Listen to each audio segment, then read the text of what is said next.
예, 반갑습니다. 예, 행정절차론 강의를 맡게 된 이정욱 행정사라고 하고요. 예, 오늘 저희 이제 첫 시간이잖아요. 네, 첫 시간인데 이제 좀 시작을 잘해서 여러분들 내년이죠. 내년 이제 저희 9월달, 9월 지금 27일인가 제가 그렇게 알고 있어요. 네, 그때 시험 잘 보시고 내년 요맘때 좀 행복한 얼굴로 뵐 수 있게 최대한 노력하겠습니다. 아마 합격자 발표가 내년에 12월 11일로 제가 알고 있어요. 아마 딱 이맘때가 될 겁니다. 그래서 네, 저희 뭐 잘 준비해서 내년 좀 이렇게 웃는 모습으로 뵀으면 좋겠습니다. 먼저 오늘 유인물 중에 저희 그 강의 계획서 이거 다 가지고 계신가요? 네, 간단히 강의 계획서만 제가 좀 설명드리고 가겠습니다. 일단 저희 지금 커리큘럼은 기본 강의, 뭐 핵심 강의, 그리고 이제 모의고사 뭐 2번 이렇게 해가지고 진행이 되는데 첫 번째 단계입니다. 저희 기본이론 단계고요.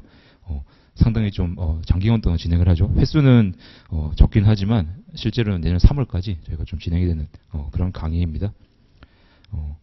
특징을 약간 말씀을 드리면 일단 절차론 같은 경우에는 뭐 이제 제가 저번에 인문 강의나 여러 가지 공개 강의를 통해서 말씀 좀 드렸지만은 일단 양이 많습니다. 네. 양이 법령이 8개다 보니까 양이 많아요. 양이 많고 이 과목 자체가 뭔가 이제 그 양이 많더라도 각 내용들이 약간 논리적으로 좀 이어지면은 또 공부하시기가 편한데 이 절차는 또 그렇지 못해요. 말 그대로 이 개별적인 단행 법령 8개가 그냥 모인 과목입니다. 물론 뭐 중간에 뭐 정보공개법이라든지 뭐 개인정보법 뭐 정보가 들어갔으니까 비슷하다 생각할 수 있는데 나중에 보시면은 두 개는 이제 그 법이 규정하는 내용이나 작용하는 그런 측면이 완전히 다릅니다. 네, 그렇기 때문에 그것도 연관성이 이렇게 크다고 볼 수는 없고요. 그러다 보니까 일단 양은 많아요. 양은 많은데 제가 말씀을 드릴 수 있는 거는 양은 많지만은 네, 어떻게 보면 깊이 과목의 깊이 자체는 그렇게 깊진 않아요. 네. 자체가 절차론 해가지고 저희가 이제 행정절차법을 위시해서 8개의 법령을 말씀을 드렸는데 이게 법이지만은 사실 뭐 다른 뭐 저희 과목들 민법, 계약법이라든지 뭐 실무법의 심판법 이런 것들 비교한다면은 실질적으로 그 법을 이해하는 데 있어서 요구되는 그런 수준은 그렇게 깊지는 않습니다. 이제 그래서 그거는 당연히 이제 이 행정절차라는 과목이 절차법이라서 그래요. 절차법. 네. 실체법이 아니고 조금 이따 제가 설명을 드리겠지만 절차법이라서 그렇고 그런 특징 때문에 깊이는 깊지 않으니까 그건 또 때문에 저희가 또 이렇게 안심할 수 있는 그런 상황이죠. 어쨌든 이렇게 좀 범위가 방대합니다. 네. 그러다 보니까 일단 이번 기본이론은 저희가 이제 첫 삽을 뜨는 거잖아요. 맞죠? 첫 삽 뜨는 건데 이게 첫 술에 저희가 배부를 수가 없습니다. 뭐 양도 많고 그리고 사실 이 절차론 과목 자체가 조금 저는 이제 여러분들이 부담을 느끼실 수가 있는 게 일단 1교시에 이 민법 계약법하고 같이 붙어 있잖아요. 맞죠? 붙어 있고 이 민법 자체가 법 공부를 처음 하시는 분들이라면은 조금 난해하게 다가올 수 있거든요. 그리고 최근의 트렌드로 봐서는 이 민법 그 저희 행정사 시험 문제가 거의 네 문제가 거의 다 사례형으로 나오더라고요. 제가 봤는데 나오고 굉장히 좀 난이도 많이 올라갔습니다. 네. 그러다 보니까 이 첫 시간에 그런 민법 과목이랑 같이 이제 시험을 보시는데 그쪽에 좀 많이 부담이 되시죠. 근데 만약 절차론까지 준비하시는데 부담이 된다면은 시험 보실 때 상대적으로 조금 힘드실 수밖에 없어요. 그리고 이 1교시를 만약에 좀 시험을 어떻게 좀 답안을 잘 못 쓰였다. 그러면 또 2교시를 바로 시험을 보는데 이 두 번째 2교시에 또 영향을 미칠 수밖에 없습니다. 이제 그러다 보니까 이 절차를 위한 과목이 상당히 중간에서 좀 이렇게 뭐라고 할까요? 역할을 잘해야 되는 과목이에요. 네. 근데 그럼에도 불구하고 양은 많고 좀 그런 것들이 힘들긴 합니다. 자, 그래서 일단 제가 좀 여러분들께 말씀 좀 드리고 싶은 거는 절차론 공부하실 때는 처음에는 조금 힘을 빼셨으면 좋겠어요. 요거를 절차론 공부하실 때 이거를 처음 공부할 때 예를 들어서 뭐 그거 이제 저희 교재가 나오겠지만은 교재에 있는 내용을 처음부터 뭐 다 뭐 이렇게 정리를 딱딱딱 하면서 다 머릿속에 넣고 두 문자 따고 뭐 이런 식으로 해서 딱 정리를 한다.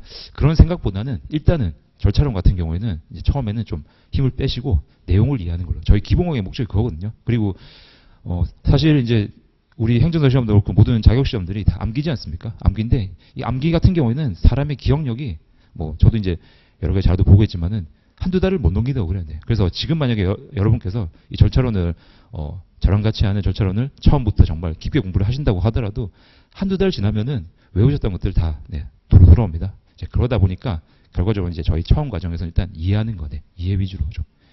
내용이 익숙해져야 되잖아요. 맞죠? 나중에 암기를 하시려고 한다고 하더라도 이 내용 자체가 친숙하지 못하면 암기가 재미가 없거든요. 네. 암기 효율이 많이 떨어집니다. 그래서 일단 그런 걸 가정했을 때 저희 이제 지금 기본 이론 과정에서는 여기 지금 3번이죠. 강의 특징에 나와 있는 것처럼 일단 절차론의 전 범위. 네.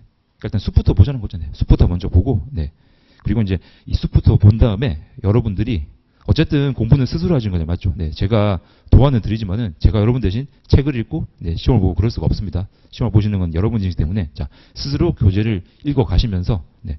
회독수를 늘리는 거, 네. 늘리면서 얘를 많이 올라가시고, 자, 그리고 이후에 심화강의나 결국적으로는 이제 나중에 저희 모의고사 볼 때 모의고사 응시하실 수 있는 이제 그런 단계까지 올라오시는 게 중요하겠죠. 네. 그런 걸 갈 수 있는 토대를 형성하는 네, 그런 과정이라고 보시면 될 것 같아요. 그래서 아까도 바로 말씀을 드렸지만은 좀 힘을 빼시고 네, 일단은 네, 뭐 긴장을 푸시라는 말씀 아니에요. 근데 이제 시험을 준비하시니까 당연히 뭐 긴장은 되시겠죠. 하지만은 어쨌든 좀 힘을 빼시고 처음에는 좀 이렇게 편안하게 들으시면 좋을 것 같아요. 자, 그리고 여기 나니까 이제 첫 술에 배부를 수 없다. 아까 드린 말씀이고요. 일단은 수업 시간에 좀 잘 들어주셨으면 좋겠습니다. 저는 개인적으로는 예습은 권장하지 않고요. 이제 수업 시간 들으시고 여기 지금 다들 이제 또 그 다른 일과들이 있으시잖아요, 맞죠? 네. 이게 어떻게 보면은 저녁 시간, 귀중한 시간 뺏어 오셨는데 아마 뭐 전업처럼 이렇게 시간을 다 하시기 힘드실 수도 있어요. 그러다 보니까 이제 그런 시간들 복습 위주로 네, 제가 말씀드리는 거 그렇게 좀 공부를 하시면 좋을 것 같습니다. 자, 그렇게 말씀을 드렸고 한 장 넘겨보시면은 저희 이제 진도가 나오거든요. 진도가 나오는데 지금 이 진도는 뭐 사실 이제 그냥 예비적으로 제가 잡아놓은 진도로 보시면 됩니다. 꼭 이대로 나가진 않고 중간에 제가 이제 좀 더 중요한 부분이 나오거나 그러면은 뭐 이런 것들은 제가 조금 조정하면서 뭐 절차법을 4회 때 지금 3회 때 끝낸 걸로 돼 있는데 4회 때 조금 더 할 수도 있고요. 뭐 정보공개법 이런 거 조금 덜 하고 개인정보법을 좀 더 할 수도 있고 이렇게 제가 좀 유동적으로 하겠습니다. 그래서 일단 여기 나와 있는 것처럼 3월 5일 날 저희 이제 10일에 끝날 때는 전체를 한번 쭉 다 보는 걸로 그렇게 계획을 할게요.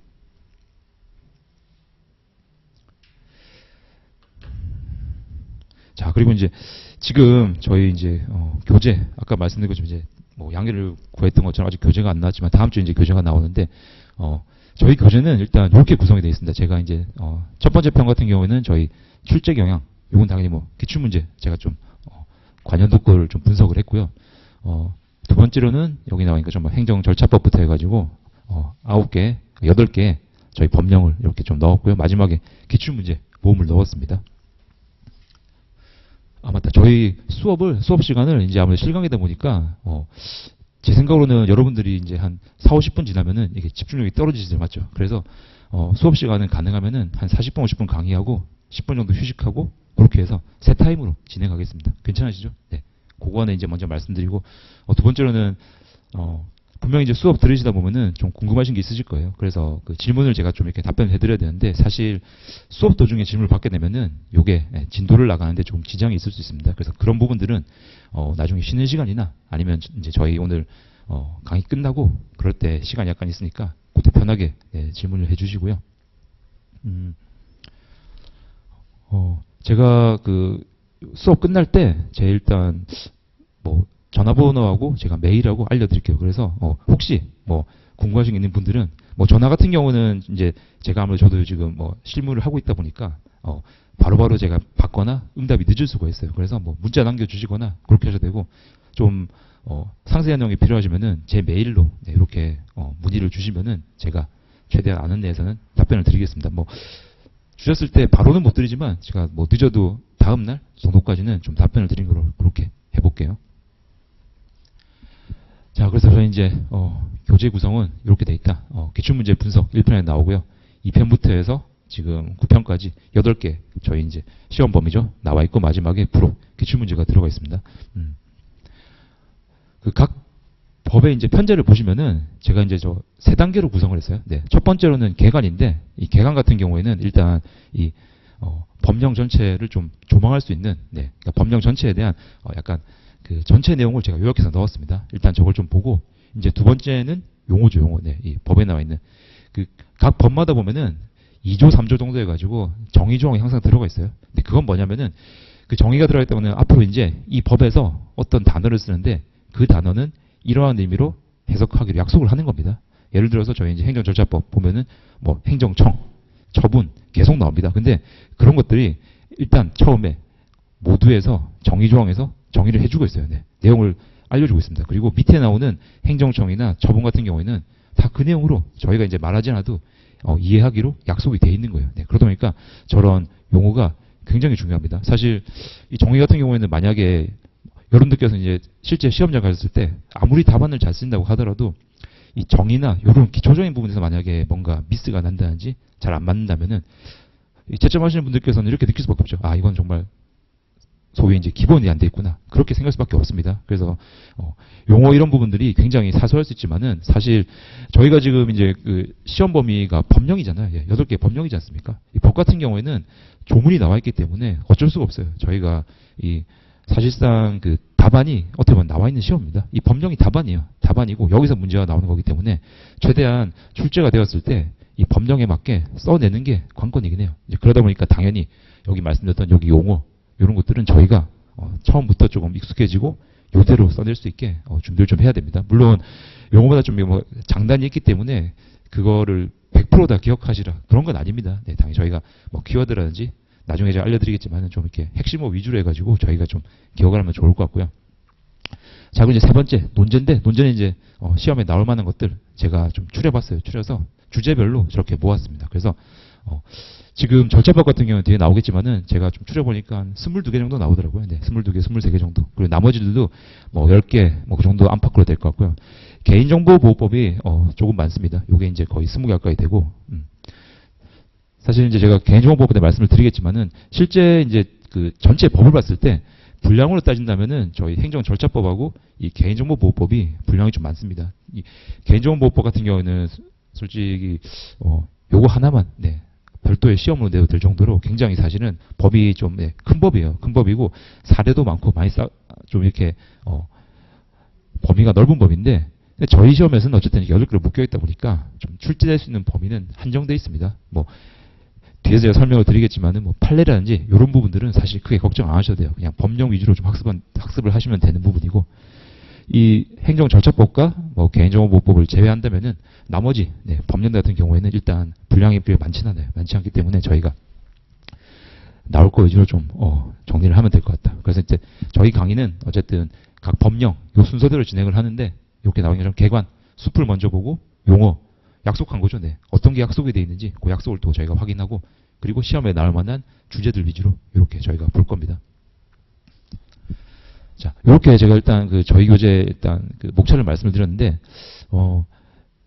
이제 공부하시는 분들 보면은 다 이제 개개인의 스타일이 있으시죠, 맞죠? 스타일이 있으신데 저는 좀 추천을 드리는 게 일단은 지금 저희 이제 기본 이론 과정할 때는 여러분들께서 저는 개인적으로는 뭐 볼펜은 필요 없다고 생각합니다. 네, 여러분들이 좀 쓰셔야 될 거는 개인적으로는 샤프 하나, 연필 하나. 이 말은 뭐냐면은 물론 이제 교재에 시험에 나올 만한 내용들은 다 있어요. 다 있는데 지금은 아직까지는 제가 물론 이제 강의를 하면서 뭐 중요한 내용 여러분들 선별을 말씀을 드릴 텐데 아직까지는 여러분들이 스스로 뭐가 중요하고 뭐가 안 중요한지 그리고 어떤 게 시험에 나올 만한지 이런 것들을 체크가 안 되는 상황입니다. 제가 말씀을 드리지만은 저희 시험이 만약에 객관식이다 그러면은 방식을 좀 달리 할 수 있어요. 그냥 시험에 나올 거 딱딱딱 찍어가지고 준비하게 맞는데 저희 시험은 논술식이잖아요. 맞죠? 제가 교재에 나온 내용을 아무리 정리를 잘 해드려도 이게 개인 편차가 있습니다. 네. 내용을 봤을 때 어떤 내용은 개인마다 요게 좀 더 잘 이어지고 어떤 분은 이게 아니라 다른 게 좀 더 잘 이어지고 네. 저희 이 절차법이다 보니까 되게 나열식이 많거든요. 예를 들어서 뭐 허용되는 범위 해가지고 뭐 1, 2, 3, 4 이렇게 해가지고 나열식이 되게 많아요. 근데 솔직히 그런 게 10몇 개 있다면은 10몇 개를 어떻게 다 쓰겠습니까? 맞죠? 다 못 써요. 네. 못 쓰기 때문에 실제로 시험장 가실 때는 그 중에서 본인이 잘 외워지는 거 몇 개만 써도 충분합니다. 일단은. 네, 충분한데 이런 것들이 개인 편차가 있다는 얘기입니다. 네, 그러다 보니까 일단 저희 기본 강의 할 때는 여러분들께서 펜 하나, 그냥 연필 하나 들고 좀 정리를 하시면 좋을 것 같고 제가 중간중간에 말씀드리는 부분들은 가능하면 뭐 가볍게 밑줄을 긋는다든지 그렇게 하시면 좋을 것 같아요. 좋을 것 같고 저는 개인적으로는 이렇게 뭐 판서나 이런 거 하시라고 권장하지 않습니다. 교재에 다 나와 있어요.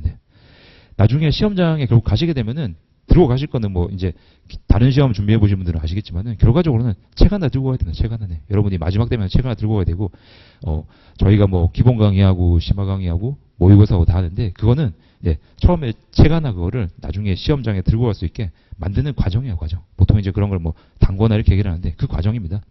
모의고사에 당연히 여러분들이 내가 얼마나 알고 있고 내가 얼마나 쓸 수 있냐 실습하는 과정이기 때문에 그 과정입니다. 그래서 그러다 보니까 지금 처음에 저희 기본 강의할 때는 제가 말씀드린 거는 괜히 막 이게 중요할 것 같아서 붉은색 표시한다. 나중에 못 고칩니다. 그렇기 때문에 일단 지금 기본 강의 들으실 때는 최대한 좀 이해 위주로 들으시고 밑줄 좀 끄시면 좋을 것 같아요. 그리고 제가 아까 이제 저희 수업 들으신 다음에 좀 최대한 그래도 복습은 하고 다음 수업 보시면 좋겠다 말씀을 드렸는데 복습하실 때 반드시 이제 책을 읽으시면 됩니다. 읽으실 때 한 번만 고민해 보세요. 스스로 한번. 그러니까 복습 그냥 책을 읽으실 때 마치 소설 읽듯이 그냥 이렇게 쭉 그냥 아무 생각 읽는 게 아니고요. 읽으실 때 그래도 이게 어떤 내용이구나 이렇게 생각하시면서 좀 고민을 해보는 하고 만약에 고민이 나오시면은 지금 단계에서는 일단 기본 강의 단계에서는 무조건 체크만 해주세요. 체크만. 그거를 더 고민하지 마세요. 왜냐면은 아직 저희가 배우는 단계이기 때문에 여러분들께서 그거를 깊게 들어가실 필요가 없습니다. 체크하시고 다음 주에 오셔가지고 저한테 물어보시면 됩니다. 그냥 그거는. 다만 이제 한 번 정도 고민하는 건 필요하다. 제가 왜 이게 필요한가 말씀을 드리냐면은 고민하는 습관이 안 들어가면은 나중에 시험장 가셨을 때 당황하게 됩니다. 그러죠. 문제가 조금 바뀌어서 나오거나 내가 뭔가 예측하지 못한 부분이 나오게 되면은 그런 과정을 안 거치게 되면은 나중에 당황하게 돼요. 근데 사실 지금 저희 커리큘럼 전체를 통틀어서 그런 고민을 하시고 내가 좀 이해를 하고 그럴 수 있는 시간이 지금밖에 없어요. 지금부터 저희 기본 강의가 3월까지죠. 3월이고 뭐 정말 늦어도 심화 강의 정도까지. 그러니까 4월 정도까지는 여러분들이 이해나 약간 고민을 할 수 있는 시간이에요. 근데 넘어가고 만약에 모의고사 이제 그때부터 들어간다면 그때는 그런 게 없습니다. 고민하시고 이해가 아니라 그냥 그대로 외워야 돼요. 왜냐하면 시험장에 이제 들어갈 순간이 다가왔기 때문에. 그러니까 그 전에 저희가 전 단계 작업을 잘 하자는 거죠. 기초가 튼튼하지 않으면 나중에 가서 그러니까 나중에 많은 분들이 잘 하시다가 중간쯤 가서 포기하시는 분들이 왜 그러냐면은 처음에 뭔가 좀 너무 욕심을 내셔서 욕심을 내. 처음에 그냥 뭐 좀 많은 걸 넣으려고 하시고 순서대로 안 가시고 뭔가 좀 약간 핵심 위주로 간다든지 그렇게 하시는데 처음에는 일단 정독이 필요합니다. 저희 정독 쭉 보고 그리고 말씀드린 것처럼 저희 행정 절차로는 절대 깊이가 깊은 과목이 아닙니다. 아니기 때문에 충분히 여러분이 이해도 가능하신 부분이고 다만 안타깝게도 범위가 너무 넓다. 그게 단점이기 때문에 어쩔 수 없어요. 범위가 넓기 때문에 이런 경우에는 많이 보시는 수밖에 없습니다. 최대한 이해를 하고 최대한 시험장 들어가실 때까지 많이 보시는 수밖에 없어요. 그래서 제가 이제 누차 강조를 하지만은 일단 처음에 좀 힘을 빼시라네. 수업 잘 따라오시면서 그때그때 이해만 좀 하시고 복습하실 때 모르는 게 있으시면은 절대 한 번 고민하세요. 두 번 고민하지 마세요. 한 번 고민하시고 저한테 물어보세요. 물어보시면 제가 거기에 대해서 최대한 좀 아는 만큼 가이드를 드리겠습니다. 그걸 하시고 체크하고 넘어가시는 거예요. 그리고 다음에 저희 핵심 갔을 때 이제 그때 그걸 보시는 거죠. 그러면은 두 번째 읽으실 때는 이해도가 올라와요. 세 번째 읽을 때는 뭔가 좀 머리에 들어오고 어느 순간은 여러분들이 본인의 이제 시험에 합격할 수 있는 그 한계선을 넘어가게 됩니다. 어쩔 수 없어요. 계속 반복을 해야 됩니다. 그래서 그런 부분들 좀 체크를 해주시면 좋을 것 같아요. 자, 그럼 이제 출제 경향 분석이 나오는데 요거는 제가 이제 뭐 공개강의 때에서 말씀을 드렸던 부분이고 지금 잠깐 이제 저희 시험 소개를 먼저 하고 갈게요. 절차법. 여기 먼저 나오네. 하나가 빠졌네요. 잠깐만요. 이걸 안 붙였구나.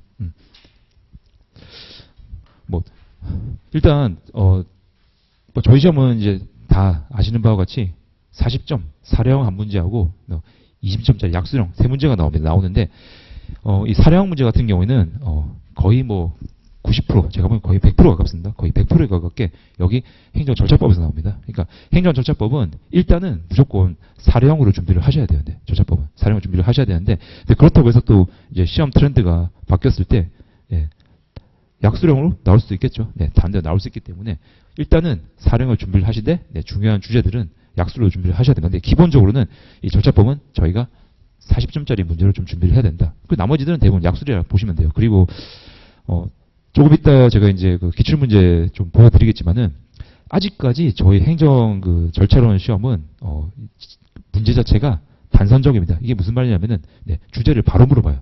예를 들어서 꼬아내지 않습니다. 그냥 뭐 제도를 그냥 갑자기 여기 뭐 제가 한번 예를 들어 볼까요? 예를 들어서 뭐 뜬금없이 이런 문제죠. 뭐 영상정보 처리기기에 대해서 논하라 이런 게 아니고요. 자, 개인정보 보호법상 영상정보 처리기기에 대해서 논하라 이런 식으로 친절하게 알려줘요. 알려주기 때문에 사실 약수령 문제 같은 경우에는 여러분들이 네, 예측이 가능합니다. 다만 이제 아까 말씀드린 것처럼 범위가 넓다 보니까 어려운 거예요. 어려운 거. 그래서 약수령 부분은 자 이렇게 직접적으로 아직까지는 논제를 주기 때문에 여러분들이 그걸 바로 문제 푸시는 데는 크게 문제 없어요. 이 말은 무슨 말이냐? 시험 문제를 푸실 때 중요한 게 잘 쓰시는 거 중요하죠. 하지만 또 그 전 단계에 뭐가 중요합니까? 문제를 봤을 때 문제를 정확히 읽어내고 출제자의 의도를 알아내야죠. 이제 그걸 흔히 이제 문해력 이렇게 말을 하는데 약수령 같은 경우에는 그 문해력이 그게 필요가 없습니다. 근데 문해력이 필요한 게 사례형 쪽이에요. 사례형 쪽. 사례형 쪽은 왜냐하면은 사례가 주어지기 때문에.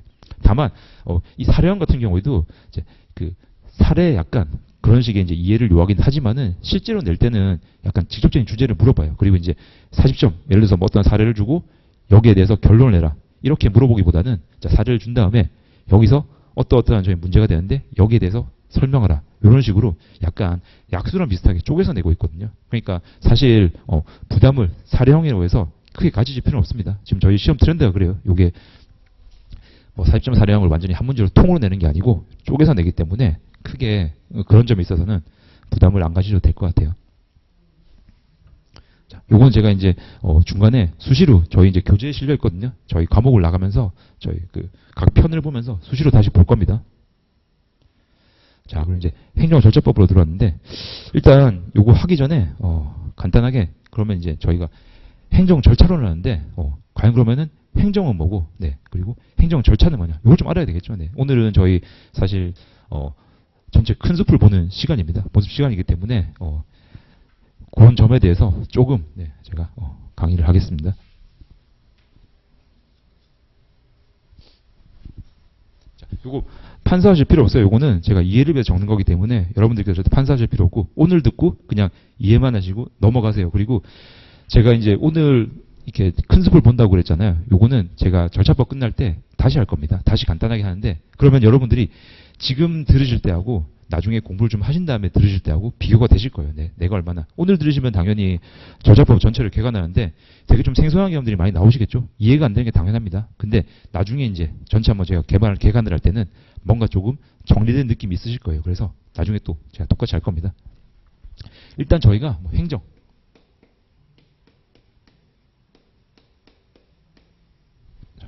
행정이라고 하면 되게 일단 여러분들이 뭐 추상적인 개념이다 생각할 수 있는데 사실 행정 뭐다 이런 식으로 법에서 뭐 명시적으로 규정한 건 없어요. 행정이란 것은 사실 이제 뭐 학문적으로 그리고 이제 제도적으로 발전된 개념인데 행정은 저희 어떻습니까? 국가 작용, 그러니까 국가가 있으면 국가 작용이 보통 여러분 생각하실 때 뭐가 있죠? 입법, 행정, 사법 세 가지가 있죠. 네. 입법 같은 경우에는 여러분들 아시는 국회에서 어떤 뭐 합니까? 법을 만들죠. 법을 네, 만들고. 네. 그리고 행정이 하나 있고 사법은 뭐 합니까? 국회에서 만든 법이 만약에 뭐 어떤 특정 당사자들 사이에 문제가 됐을 때 거기에 대해서 이 법의 내용을 해석해주고 판단을 내려주죠. 그럼 행정은 뭐냐? 지금 빠졌죠. 뭔가 법을 만들었는데 바로 판단 넘어갔습니다. 행정은 뭐 어떤 거냐면 그 법을 집행하는 거예요. 집행. 네, 집행하는 겁니다. 집행. 그러니까 법 집행을 하는 건데 자, 이 행정의 것 자체가 네, 국가 작용이 일어나다 보니까 당연히 그냥 집행하는 게 아니고 어떤 관점이겠습니까? 네. 이 국가적 목적이나 공익이나 복지나 어쨌든 뭔가 객관적으로 막 좋아 보이 뭐 국가의 발전이라는 거 어쨌든 막 좋은 말은 다 갖다 붙이는 거죠. 네. 공익적인 목적, 뭐 국민의 복지를 위해서, 국가 목적을 위해서 어쨌든 뭔가 공익적 사익이 아닙니다. 공익적인 목적을 위해서 네. 국회가 만들어 놓은 법을 집행하는 걸 저희가 행정이라고 그런 거예요. 네. 그래서 자, 일단 시작은 저희가 행정이죠. 행정 절차법이니까 당연히 행정과 관련된 절차법이지 않겠습니까? 자, 그러면은 이 행정이 이제 아까 말씀드린 것처럼 이제 뭔가 하는 거죠. 네. 법 집행을 하는 건데, 자, 그런 걸 저희가 뭐라고 하냐. 자, 이런 거 저희가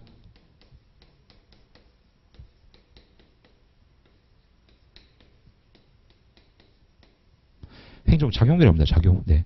요거는 제가 이제 왜 이렇게 말씀을 드리냐면은 사실 저희 이제 뒤에서 용어를 보시면은 막 여러 가지 혼란된 개념이 많이 나와요. 예를 들어서 저희 절차법에 나오는 그 처분의 그 주체 같은 경우에는 행정청인데 비슷한 게 많지 않습니까? 행정기관도 있고 뭐 여러 가지 있어요. 네. 그렇다 행정 주체도 있고. 자, 그래서 그런 점을 말씀드리려고 제가 지금 이 설명을 드리는 거예요. 자, 작용을 하는데 일단 이 행정 같은 경우에는 자, 아까 말씀드린 것처럼 행정 주체가 있겠죠. 행정을 하는 주체가 있습니다.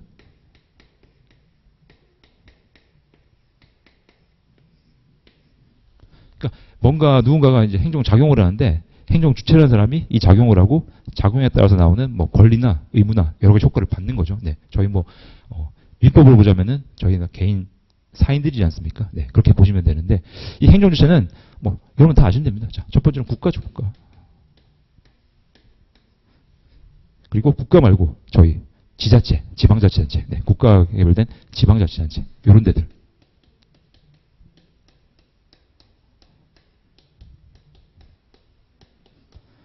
뭐 그 외에도 사인 중에 뭐 이런 행정 주체로부터 권한을 위임받은 뭐 공무수탁 사인 이런 데들인데 그건 제가 좀 논의를 할게요. 이렇게 두 가지. 이런 데들이 뭔가 행정을 하는 주체들입니다. 네, 제일 위에 있는 거죠. 제일 위에. 네, 네, 제일 위에 있습니다. 자, 이런 데들이 행정 작용을 하는데 자, 국가나 지방자치단체가 여러분 보시기에 지금 실체가 있나요? 저희가 실체? 얘들이 직접 막 손발이 달려가지고 움직입니까? 없죠. 실체가 없습니다. 그리고 얘들은 워낙에 넓은 주체이기 때문에 얘들이 일일이 모든 행정작용을 다 할 수가 없어요. 그래서 자, 국가 입장에서는 뭔가 이 행정 주체들이 대신해서 해줄 손발이 필요합니다. 네, 그런 것들을 저희가 자,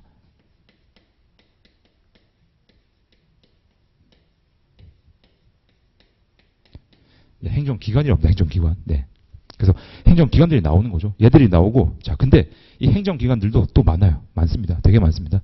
행정기관 중에 뭐, 제일 대표적인 여러분 아시는 뭐가 있습니까? 여기 지방자치단체.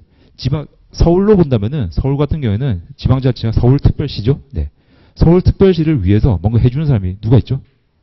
저희가 투표해서 뽑은 서울시장인 거죠. 서울시장. 그리고 또 뭐가 있습니까? 시장 말고도 저희 서울시의회. 그리고 시장을 보좌하는 보좌관분들도 계시고 여러 공무원들도 계시고 여러 회의체가 있죠. 그런 것들이 다 행정기관인 거예요. 행정기관. 네. 자, 그래서 행정기관들은 되게 많습니다. 지금 말씀드린 것처럼 뭐 지자체를 본다면은 뭐 시장도 있을 수 있고 시의회도 있을 수 있고. 자, 여기까지 내려왔는데 그렇다면은 자, 이 중에서 자, 방금 말씀드렸던 법 집행, 네. 구체적으로 법 집행을 하는 사람들, 네. 그런 사람들이 또 있습니다. 행정기관 중에 법 집행을 하는 사람인데, 자, 그런 데들을 저희가 행정청이라고 부르는 거예요.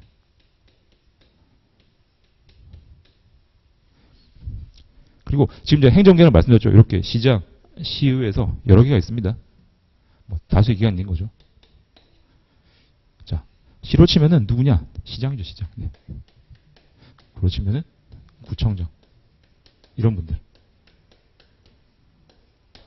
자, 그래서 저희 행정절차법은 나중에 이제 저희가 정의를 보게 되면은 행정절차법을 운용하는 사람들, 행정절차법의 주체는 행정청이거든요. 청이 나오는데 이 행정청은 지금 보시는 것처럼 자, 행정주체로부터 쭉 내려오죠. 행정주체가 실제로는 그러니까 이 행정청이 하는 거는 얘가 귀찮으니까 잘 못하니까 본인이 움직일 수 없으니까 시키는 거잖아요. 맞죠? 시키는 주체입니다. 주체인데 얘가 한 거는 누구한테 효과가 가죠? 얘한테 다 가는 겁니다. 네, 그래서 이렇게 국가나 지방자치단체가 뭔가 행정작용, 네, 행정을 하려고 한다. 그랬을 때는 행정기관을 시키는데 그 중에서 네, 구체적으로 뭔가 법 집행을 시키는 건데 일선에 나서가지고 대신 이제 막 움직여주는 사람, 네, 그런 걸 저희가 행정청이라고 한다는 거예요. 행정청. 네. 이해되시나요? 이게 행정청입니다. 저희가. 요건 저희가 나중에 용어에서 볼 거예요. 자, 그래서 일단은 지금 저희 행정절차법에서는 네, 대부분의 절차법에 나오는 절차들을 행정청이 하고 있어요. 네, 행정청이. 그래서 저희가 행정절차법을 공부하는데 행정주체라든지 행정기관이라든지 이런 말이 나오면 어떻습니까? 요거는 시작부터 잘못된 거겠죠. 네. 행정절차법에서는 일단 나오는 게 행정청이다. 그러니까 구체로 움직이는. 네, 요걸 기준으로 한다. 이렇게 일단 이해를 하시고요. 자.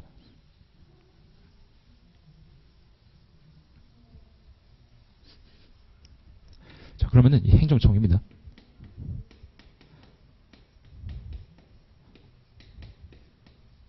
자, 사실 제가 지금 뭐 이렇게 뭐 행정법 시간은 아니긴 한데 약간 이제 이해 단계에서 말씀을 드렸고 실제로는 저희가 행정절차법에서 뭔가 문제를 다루거나 나중에 이제 문제를 푸실 때는 여기서부터 시작인 거예요. 행정청부터네.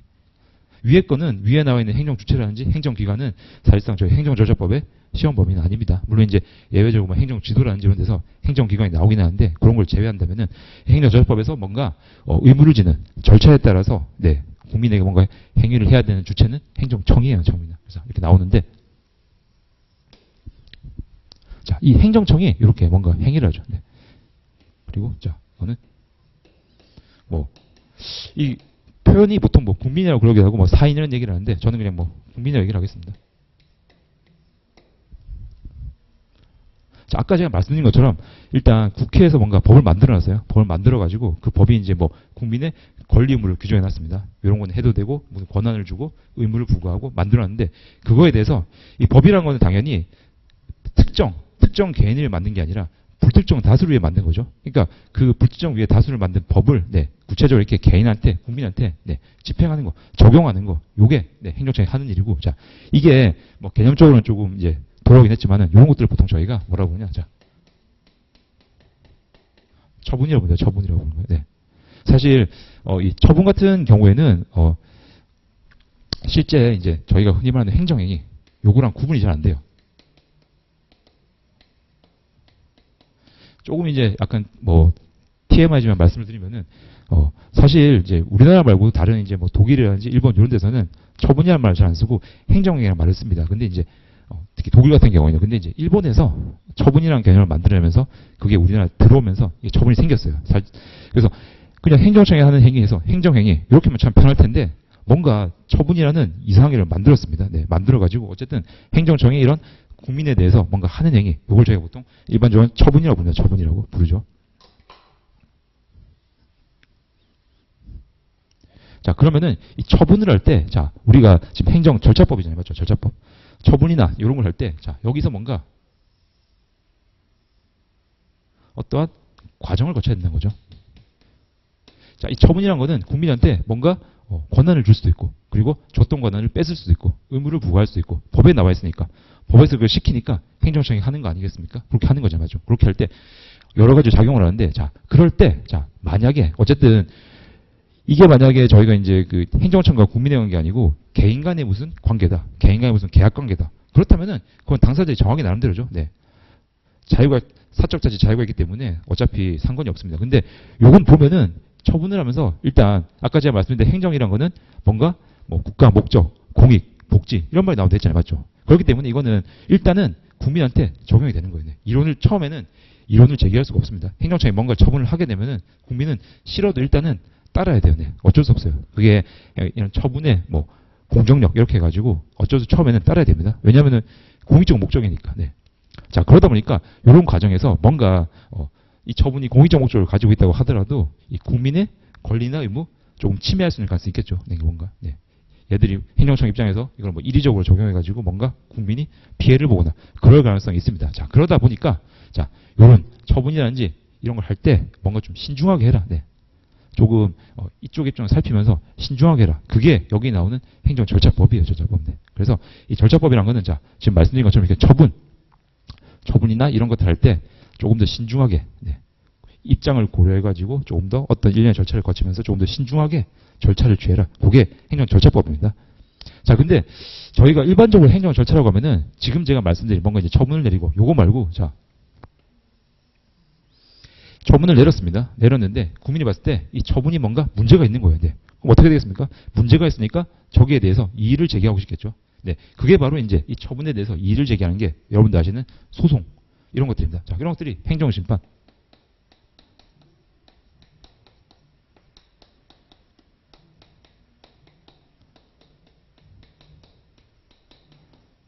행정소송. 묶어가지고 저희가 뭐 행정쟁송 이렇게 얘기를 하죠. 넓은 의미에서 본다면은 이것도 행정 절차에 맞죠. 절차입니다. 두 개 다 절차인 거예요. 뭔가 행정을 하고 여기 뭐 다투는 거긴 하지만 더 절차죠. 자, 근데 그렇다면 우리 행정절차법에서 이것도 범위에 들어가냐? 그게 아니란 거죠. 네. 우리는 자, 요 단계, 뭔가 처분을 내리는 단계, 전 단계 요거고 여기에 대해서 뭔가 다툰다? 다투는 단계는 우리 시험 범위가 아닙니다. 요 전 단계요, 전 단계. 네. 요걸 어디서 볼 수 있냐면은 자, 근데 이제 여기에 대해서 행정절차법에서 뭔가 좀 잘 설명해 주면 좋은데 설명을 안 해줘요. 안 해주고 자, 제가 조금 뒤로 넘어갔다가 다시 올게요. 자, 절차법의 그 3조를 보시면은 또 이게 정의에도 안 나와 있습니다. 안 나와 있는데 우리 절차법에서 찾을 수 있는 행정 절차의 정의는 딱 요 문장입니다. 자, 보시는 것처럼 뭔가 처분, 제가 뭐 처분 말씀드렸죠. 그리고 처분은 아니지만은 뭔가 행정청이 국민에 대해서는 행위인 뭐 신고, 확약, 뭐 위반 사실 공표, 행정계획, 행정사 입법 예고, 행정예고, 행정지도 절차, 뭐 어쨌든 이런 열고로 쭉 나오고 있습니다. 자, 이런 것도 쭉 나오는데 이런 것들을 그냥 행정 절차라고 하고 있어요. 네. 그러니까 정의조항 이거 하나밖에 없습니다. 네. 근데 이걸 정리해 보자면은 자, 어떻습니까? 뭔가 이렇게 행정청이 행위를 해가지고 국민이 뭐 권리에 뭐 제한을 받거나 의무를 부과하거나 여러 가지 뭔가 권리 의무의 변동이 있겠죠. 자, 그랬을 때 일단 처분을 받은 다음에 나중에 나타나는 거는 사후구제죠, 사후구제. 네. 이건 어떻습니까? 처분을 할 때 비록 이 단계에서 얼마만큼 국민이 개입해서 이걸 뭔가 조정할지는 모르겠지만은 어쨌든 이 과정에서 뭔가 국민이 그래도 뭔가 요구할 수 있는 거 사전에 뭔가 구제한 절차죠. 예를 들어서 행정청이 뭔가 처분을 할 때 국민한테 먼저 알려줘라. 네. 갑자기 처분을 하지 말고 기간을 좀 두고 미리 알려주거나 처분할 때 아니면은 이게 어떠어떠한 사유로 너한테 처분을 한다. 이유를 알려주거나 이런 것들. 네. 자, 이런 것들이 다 어떻게 보면 여기 나온 것처럼 이제 사전 구제의 성격을 갖는다는 겁니다. 이게 행정 절차 정의라고 보시면 돼요. 그리고 자, 비교가 나왔죠. 행정쟁송, 행정심판이나 행정소송 같은 경우에는 사후구제죠, 사후구제. 사후구제이기 때문에 저희 시험 범위에서는 안 들어갑니다. 그리고 여기 어디로 들어가 있습니까? 행정심판이 저희 행정사 시험법에 들어가 있죠. 네. 이해되시나요? 네. 그래서 저희 시험법, 그러니까 행정 절차란 게 뭐 저는 개인적으로 이제 행정 절차법에 좀 이렇게 딱 나와 있으면 좋았을 텐데 정의 규정이 안 나와 있어요. 이렇게 적용 범위에서 이렇게 약간 우회적으로 나열식으로 나와 있습니다. 그러니까 뭐 행정 절차란 방금 말씀드린 것처럼 뭐 처분이나 뭐 이렇게 행정행위를 함에 있어서 사전적으로 뭐 절차를 마련해서 뭐 국민을 구제하는 절차를 말한다. 이렇게 적어주면 좋을 텐데 그렇게 안 적어주고 그냥 이렇게 네. 나열식으로 적고 있어요. 그리고 이게 행정 절차에 나오는 제도들입니다. 이 성격들이 다 뭐냐면은 사전에 하는 거, 사전에 하는 제도들이에요. 그래서 자, 그래서 요걸 일단 저희가 좀 생각을 하고요.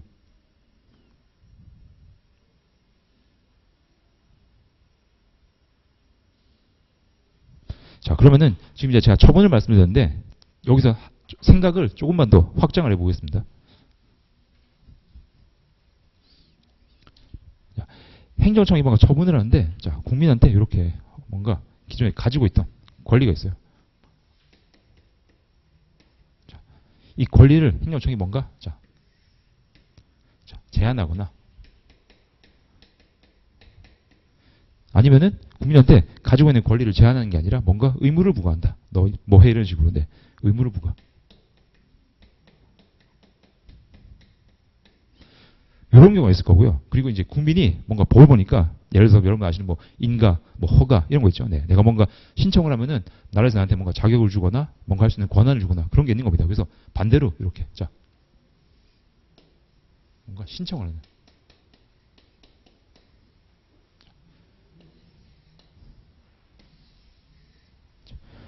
그러니까 처분이라고 하지만 이렇게 두 가지겠죠. 두 가지가. 네. 국민이 이렇게 신청한 다음에 거기 행정청이 여기에 대해서 뭔가 처분을 내려준 게 있을 거고 그게 아니라 먼저 이렇게 행정청이 뭔가 국민의 권리를 제한하거나 의무를 부과하는 식으로 이렇게 하는 방향이 있을 거고요. 자, 이랬을 때 자, 이 두 가지의 처분 형태가 존재하죠. 저희가. 네. 자, 그래서 요거 여기 처음에 나오는 거 요걸 저희가 뭐라고 하냐? 자, 뭔가 국민의 이익을 침해하죠. 그래서 저희가 이거를 이제 침익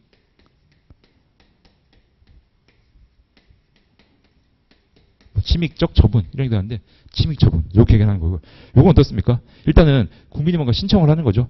행정청이 뭔가 제안을 하지 않았어요. 네. 국민이 내가 지금 상태보다 더 좋아지려고 내가 뭔가 권한을 얻으려고 네. 신청하는 거기 때문에 요거는 저희가 자 수익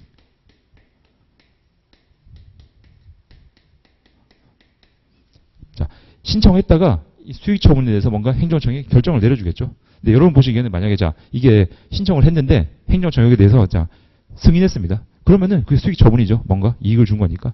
근데 예를 들어서 만약에 행정청이 신청을 했는데 거절했어요. 네, 거절. 네. 허가를 거절했습니다. 그건 어디로 봐야 될까요? 허가를 거절했다. 네. 자, 허가를 거절하는 것도 이거 어떻게 생각하시면 되냐면 이걸 제가 잠깐 지우겠습니다.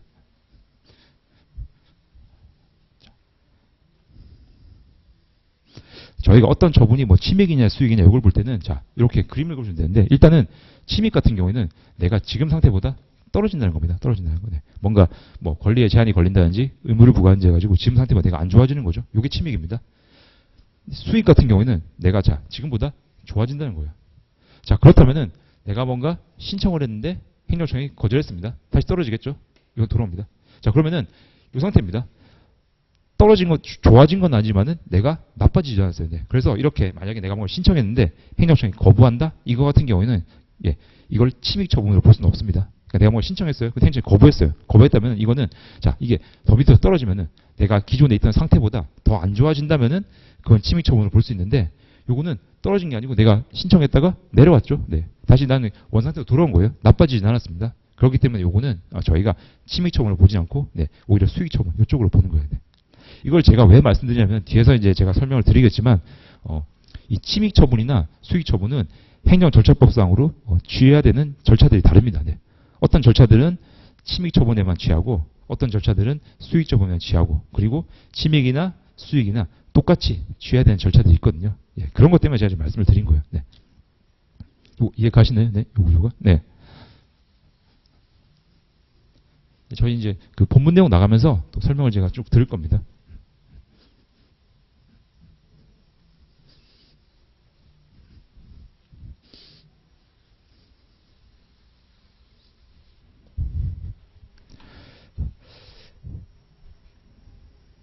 자, 그래서 이제 제가 행정에 대해서는 좀 말씀을 드렸고 일단 지금 저희 이제 그 교재 한번 보시면은 개관이라고 나와 있는 부분이죠. 개관이 나와 있는 부분. 이제 이 부분이 제가 그 각 법령을 일단 제가 좀 요약해 놓은 거예요. 네. 순서는 그 법령에 나와 있는 그 구조 그대로 제가 갖다 놨습니다. 갖다 놨는데 뭐 필요 없는 부분이나 뭐 이런 것들은 제가 좀 과감히 삭제를 하고 필요한 내용들을 제가 좀 정리를 했어요. 네, 그래서 개관은 각 법령을 처음에 일단 숲을 보는 거다. 이렇게 보시면 이해를 하시면 좋을 것 같아요. 저희가 이제 이 공부하실 때 이제 개관이라든지 전체 법령에 대해서 한번 좀 보셔야 되는 이유가 뭐냐면은 이런 겁니다. 나중에 이제 어쨌든 문제 푸실 때 보면은 뭔가 내가 이제 이 주제에 대해서 그러니까 시험장에 딱 들어가시면은 일단 처음에 딱 문제를 보시자마자 시간이 굉장히 모자라시잖아요, 맞죠? 네. 바로 문제를 풀어야 되거든요. 시간이 그렇게 충분하지가 않습니다. 그러다 보니까 이제 막 급하게 거기 나오는 주제에 대해서 그 주제만 해가지고 그 주제에 어떻게 보면 매몰돼가지고 거기에 대해 바로 답을 막 쓰시는데 그러다 보면은 네, 뭔가 그 문제에 녹아있는 사례에 녹아있는 다른 논점을 네, 놓치기가 되게 쉬워요. 네. 특히 사례형 같은 경우에는 저희가 제가 아까 말씀드린 것처럼 뭔가 물어볼 때 그 논점을 이렇게 알려준다고 그랬잖아요. 근데 사실 사례 내부에 논점들이 숨어있는 데 있거든요. 네. 그러니까 그럴 때는 자 저희가 일단은 이렇게 이 법 전체 관점에서 좀 조망을 해가지고 전체적으로 어떤 논점이 숨어있는지를 먼저 봐야 됩니다. 먼저 보고 네, 거기서 빠뜨린 게 뭐가 있는지 이런 걸 좀 봐야 돼요. 제가 나중에 기출문제 할 때 좀 말씀을 드리겠지만은 어쨌든 그래서 저희에게 좀 개관이 필요하다 하고 저는 개인적으로는 이제 오늘 이제 요 개관을 할 테지만은 이 내용 정도는 여러분들께서 나중에 이제 시험장 들어가실 때 좀 머릿속에 좀 들어가 계시면 좋겠어요. 그러니까 딱 들어가서 문제를 봤을 때 일단은 요 내용을 먼저 떠올리시고 네, 아 전체 내용이 이렇구나. 근데 여기서 어떤 문제가 나오는구나. 좀 그런 식으로 논리의 흐름이 갈 수 있게 가시면 좋을 것 같아요. 제 생각. 그렇지 않으면은 물론 이게 제가 100% 맞다는 얘기는 아닙니다. 뭐 주제를 딱 보셨을 때 평소에 암기가 잘 돼 있고 내가 뭐 훈련이 잘 돼 있다면은 답을 쭉 쓸 수 있는데 이제 그런 와중에서 뭔가 놓칠 수 있는 논점이나 놓칠 수 있는 주제들을 찾자는 거죠. 네. 그러려면 저희가 첫 번째로는 이렇게 좀 전체적으로 보는 작업이 필요합니다. 자, 이렇게 해서 제가 좀 말씀 전반적으로 드렸고요. 저희 그러면은 한 10분 정도 쉬시고 네, 시작할까요? 네. 10분 정도 쉬고 다시 시작하겠습니다.